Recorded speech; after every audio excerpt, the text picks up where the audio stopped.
my fellow comic book collectors, it's Alan, the Comic Collector Geek, and I just went to the Comic-Con and had a very interesting experience, actually. So I've been testing out a kind of a cool idea. What I've been doing is I've been going to Comic-Cons with no money, absolutely no money in my pocket, but I bring a few comics that I can use either to generate some money or generate some trades. So usually I bring like a few books that I, have doubles of and that I don't mind trading. And so I brought like, I think it was like 4 or 5 books. It wasn't many. And I went to the Comic-Con with hopes of trading and finding some cool stuff. And I had a pretty interesting experience. Normally I come back with less money than I started. So usually I go to the bank machine while I'm at the con because I want to buy more than I really should. But this time I actually came back with money. I actually made money at this con, which is really weird. It's very out of my nature, I guess would be the best way to say it. So when I first got to the con, I actually met up with both Lau and with Matt. Matt likes comics. And Matt actually was like, hey, Merry Christmas. He gave me a few books. So I'm going to show you those books that he gave me. The first one he gave me was A Legion of Superheroes number 4 or number 5. Number 5. This is the Deaths of Nemesis Kid. Actually, something about this series, they're killing off all the characters because the issue before this, they kill off Karate Kid. And in the last issue, they kill off a Superboy. So I don't know why they're killing off all the characters, but that's what this series seems to do. So yeah, it's the Death of Nemesis Kid, which is kind of cool. And then he gave me this one. I need to bag and board it, but this is Harley Quinn Uncovered, number 1. It's a great homage cover to Crisis on Infinite Earths. But I opened it up. I was like, oh, is there, since it's open already, it's actually, it's literally all of her covers. So you got one little thing where she says, welcome, I'm Harley Quinn. You may know me from carrying most successful DC books, video games, cartoons, feature films, and someday metaverse experiences on my back. Join me as I appreciate some of the world's best artists drawing little old me. And it just has all of her best covers. So if you kind of flip through, I'll show you all the covers. They're pretty cool. I actually have pretty much most of these. I have this one. This was like a 1 in 100 variant that I got. And then we got some other ones. I have all these ones from Rick's. But they're pretty cool. I figure I'll show you them all. You're going to get to see them all. They're pretty cool covers. I have this one. This one's really cool.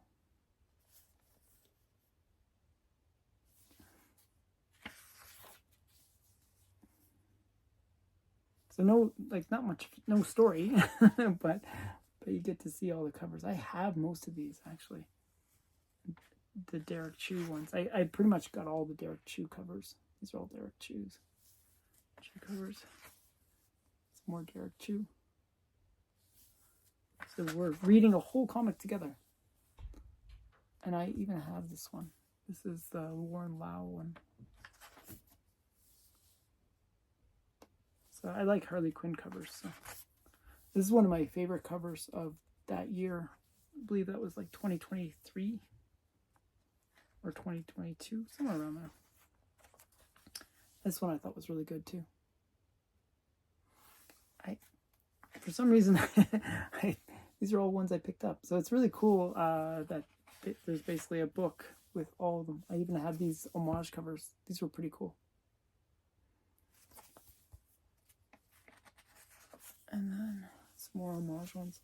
I have all these homage ones because I thought they were just really cool.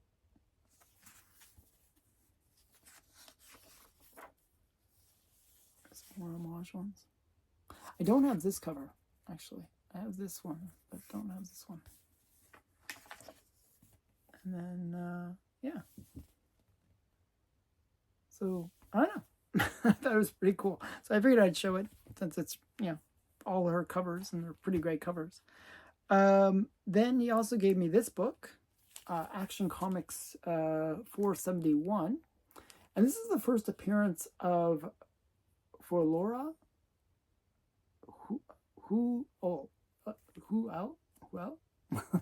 well, I guess she's like a serial killer that goes around killing Kryptonian men.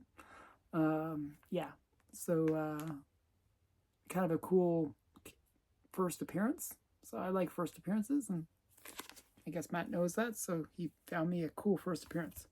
So yeah, those were the ones that Matt gave me.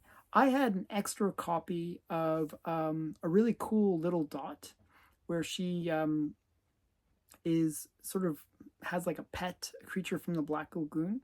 I was going to trade it, but since Matt gave me a Christmas gift, I was like, oh, I might as well give you a Christmas gift. So I gave him that little Lulu, or little dot, I should say. It's little dot, not little dot. But it's really cool. It's a cool cover. So hopefully you liked it. And then I went into the con, and I was a little bit disappointed. Normally, the way it works is the con is sort of, it's a pretty big space that they have. It's like a monthly con that they have in Ottawa, where basically the perimeter is all comic books. The interior vendors are all like hockey cards, Pokemon cards, sports memorabilia, that kind of stuff in the middle. So, however, this time it didn't really extend that far with the comics. Maybe instead of the full perimeter, it was only maybe half the perimeter was comics. So it wasn't as much comic stuff as normally I expect to see. But there was a few of the vendors that I knew, so it was good in that respect. Now, I brought with me a Dave Stevens cover, which I thought was going to do well. It was like the Jetpack one. It goes for like about $80 online. So I brought that. I brought a jumbo comics, a rare jumbo comics, like really high, Gerber, like 6 or 7. And then I brought with me, what else did I bring? My Silver Surfer #1 Slab 2.0, which is, it's faded, so it's kind of a lower grade, which I hoped I could trade and get something for it. And then I brought double, what's it called? Double Action or double something, Double American or something. It's the first appearance of The Fly from Archie. I brought that, and I brought I had an extra Zaccarella, so I brought that as well. And then I had extra copy of Beavis and Butthead #1. So these are the random books that I brought with me. All of those things, people like, so one vendor was like, I was going to trade with him, but he's like, I'll just buy it from you. So he just bought them all from me, except for the Silver Surfer and the Dave Stevens. He was like, I'm interested in those, but I'll just buy these smaller books first. So basically he gave me like $160 for all those books. And I was like, now I have money to play with. So I used that money to buy other books, but still had money left over. It was like weird. Like and I actually did pick up a bunch of Golden Age books, like a whole bunch of Golden Age books, actually, strangely. So the first one that I picked up was possibly the worst comic in my comic book collection. Like, this is, in terms of condition, this is probably the worst comic I have in my whole entire collection. And that's saying a lot. I have some pretty low grade books in my collection, but this is definitely the worst. But it was so what it was is I went to this vendor, and he had like this stack like of like reader copies of Golden Age, like Little Lulus and like Tubby and all those kind of characters. But they were all coverless. They were all really beat, and but you could buy a stack, like a little stack, for $5. I was like, he had 2 stacks like that, which each $5. I was like, they're just like they're really beat, like readable, but very beat. So I was like, okay. But at the very bottom, there was like a top loader, and in the top loader, I was like, oh, that's kind of a weird thing in a top loader. And I decided to buy it. It was only $7, which $7 Canadian, which is like $4 to $5 US. So this is not big money that we're talking about here. And it's Golden Age Action Comics. It's like, but this one is not much to it. It's just a cover, but it looks like somebody like tried to burn it. I don't know, like it is in really rough shape.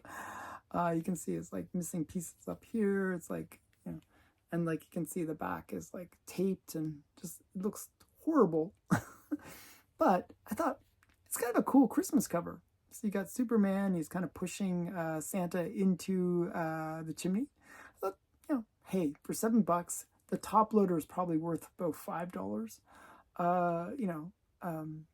It's kind of worth it. I thought it was just such a weird thing. So I was like, oh, this is just so weird. Why not pick it up? So I thought it was a kind of a fun Golden Age Action Comics from 1947, this cover.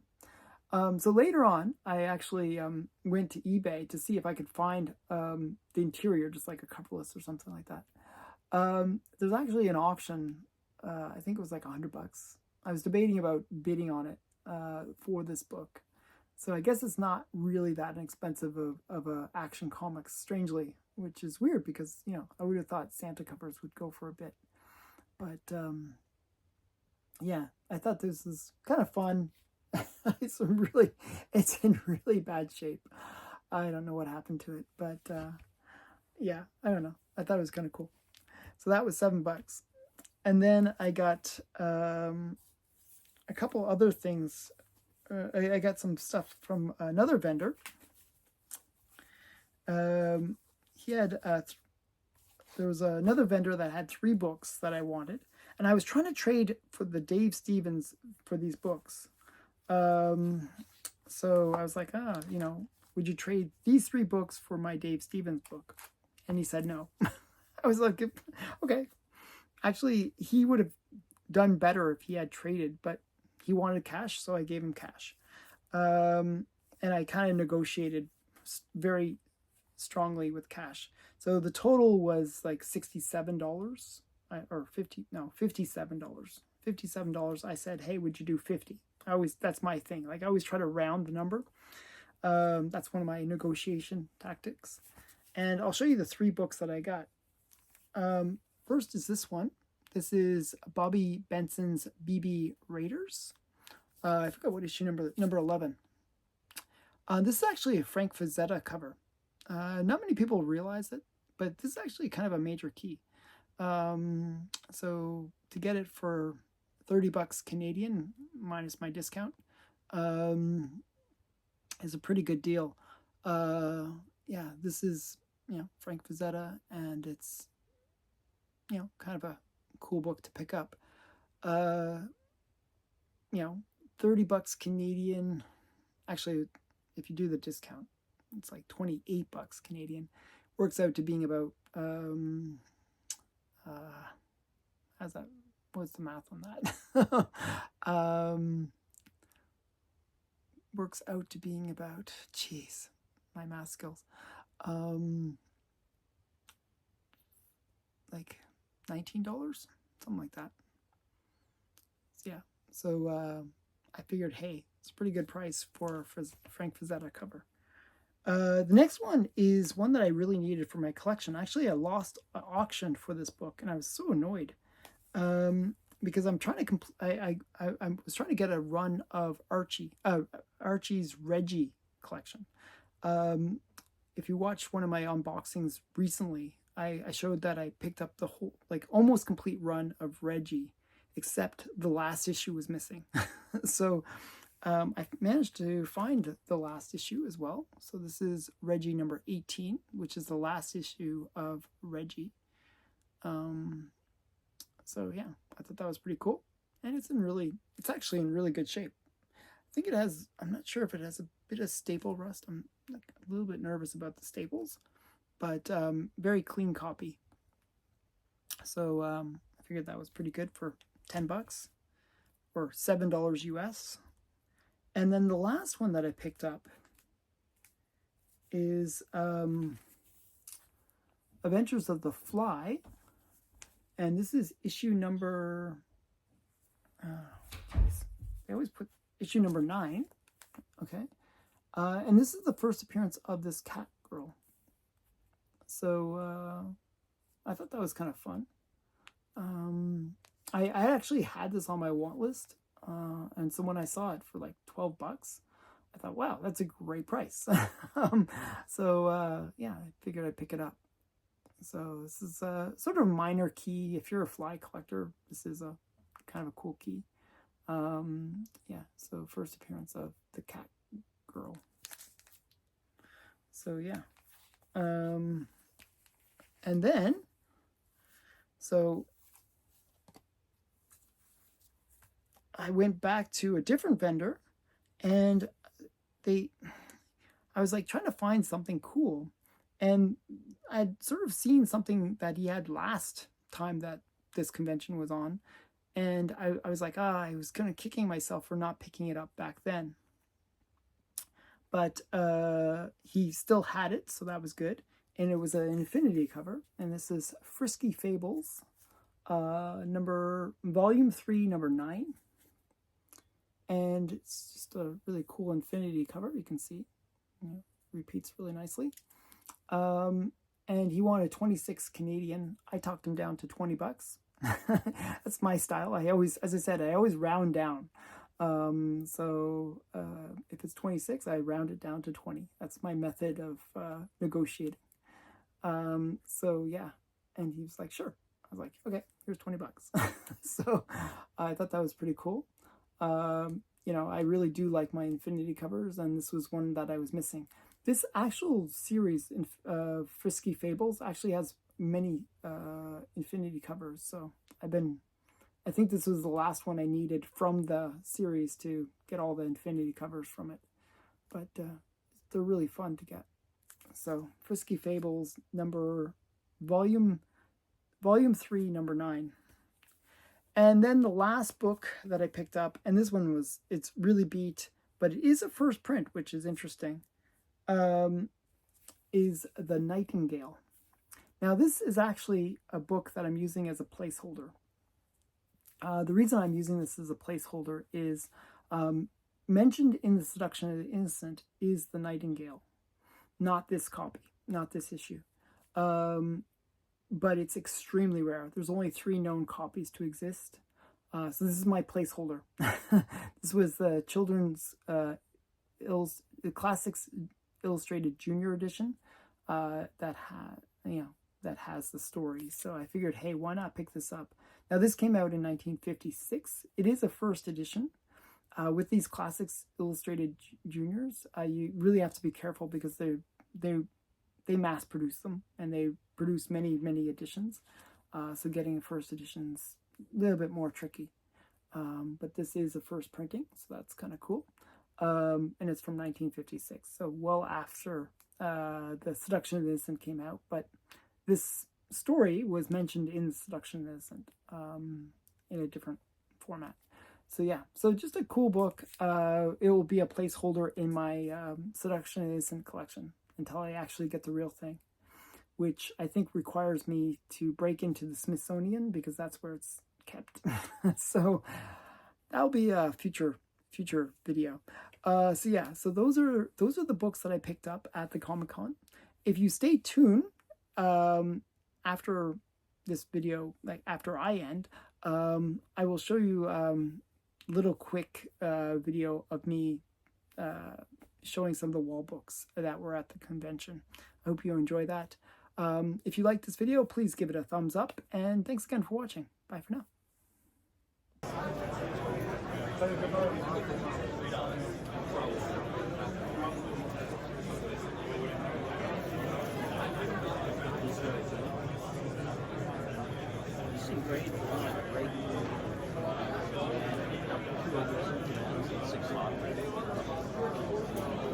Do you mind if I